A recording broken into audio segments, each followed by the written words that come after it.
ओम श्री परमात्मने नमः। कण कणों में, चराचरों में, बाहर और भीतर अंतर्यामी रूप से विराजमान हुआ परम पुरुष परमात्मा में प्रणाम कर रहा। विषय यह है अष्टवक्र महागीता की। जो राजा अष्टवक्र ऋषि, अष्टवक्र महान गुरु और राजा जनक की जो संवाद है, वो दूसरा श्लोक का कहना चाह रहा है। दूसरा श्लोक किस प्रकार राजा जनक के प्रश्न किस प्रकार दे रहे हैं।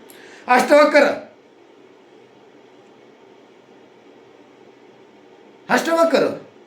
और राजा जनक के बीच में वो जो आत्मबोध संवाद है, इसमें साधन पद्धति से अधिक सीधा सत्य के बोध पर बोला है। तो वही है, वो स्पष्ट संकेत है। अष्टवक्र जी कह रहे हैं तू वही हो, तू वही हो जिसको तुम खोजना चाह रहा है, तुम वही हो। किस प्रकार इसको हमको आदेश हो जाएगी वो मैं वही हूँ, किस प्रकार से। अष्टवक्र राजा जनक के जो राजा जनक प्रश्न करता है, अष्टवक्र उत्तर नहीं बल्कि दृष्टि देता है। वे बताता है कि बंधन अज्ञान से है और मुक्ति पहचान बोध से है। बंधन अज्ञान से है, मुक्ति पहचान बोध से है।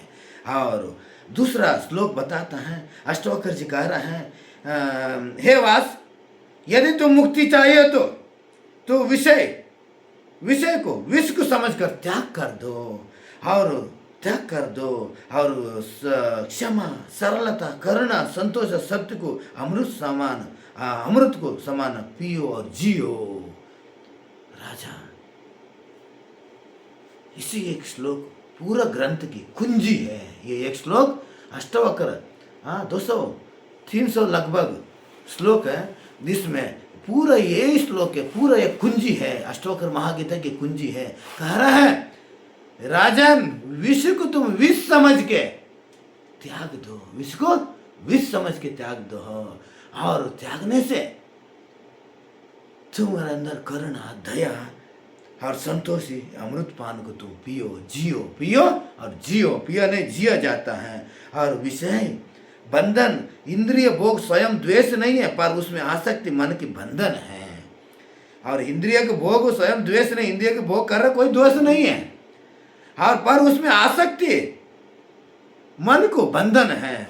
और त्याग पहचानना, त्याग का अर्थ बाहर पलायना नहीं है, आसक्ति का त्याग है। त्याग माने घर छोड़ के जंगल में जाना नहीं है, घर छोड़ के मठों में जाना नहीं है, घर छोड़ के परिवार छोड़ के भागना नहीं है। त्याग का मतलब है, और बाहर के पलायन नहीं है, आसक्ति का त्याग। घर में रहो, आश्रम में रहो, पहाड़ी में रहो, हिमालय में रहो, कहीं भी रहो, आपकी आसक्ति ना रहे, आसक्ति के त्याग हो, उसी के नाम त्याग है। अमृत गुण जिस प्रकार तुम त्याग कर देता है, तुम्हारे अंदर स्वयं ही क्षमा, सरलता, दया, संतोष, सत्य और मन के शुद्ध और बोध योग्य बन जाता है। हम कहीं लाना नहीं पड़ते, तुम्हारे अंदर पहले से मौजूद है। उसको आसक्ति त्याग होने से स्वयं अपने आप के अंदर ऐसे उदय होने लग जाता है। अष्टवक्र शिक्षा नीति उपदेश मात्र नहीं है, वो सीधा तैयारी है तक शिष्य को तुरंत सत्य को दिखा सके। अष्टवक्र जी केवल जो नीति है, ये शिष्य को तुरंत सत्य को दिखाने के उपाय है। यदि मुक्ति कोई भविष्य की उपलब्धि नहीं है, पहले आसक्ति को छोड़ दो। मुक्ति कोई भविष्य में, कोई बोलता मैं अगले जन्म में पाएंगे, दूसरे जन्म में पाएंगे, ऐसा नहीं है। पहले आसक्ति को छोड़ दो, तब सत्य स्वयं ही प्रकट हो जाता है आपके भीतर। जब तुम असत्य को छोड़ दो, अपने आप तुम्हारे अंदर सत्य प्रकट हो जाता है। इस प्रकार में, और इस प्रकार अष्टवक्र जी ने उनको आसक्ति को और विषयों को किस प्रकार विषय को विष समझ के किस प्रकार त्यागो, इस विषय के बारे में बताए हैं। अष्टवक्र जिस साधक हो, जो मुमुक्षु जिज्ञासु, जिसने अपने विषय को विष समझ लो, उनकी यात्रा परमात्मा के द्वार खोल गया, परमात्मा के द्वार रास्ता खोल गया। उनके अंदर क्षमा, दया, सत्य, वो सत्य के पता उनको मार्गदर्शी मिल गया। ओम श्री परमात्मने नमः।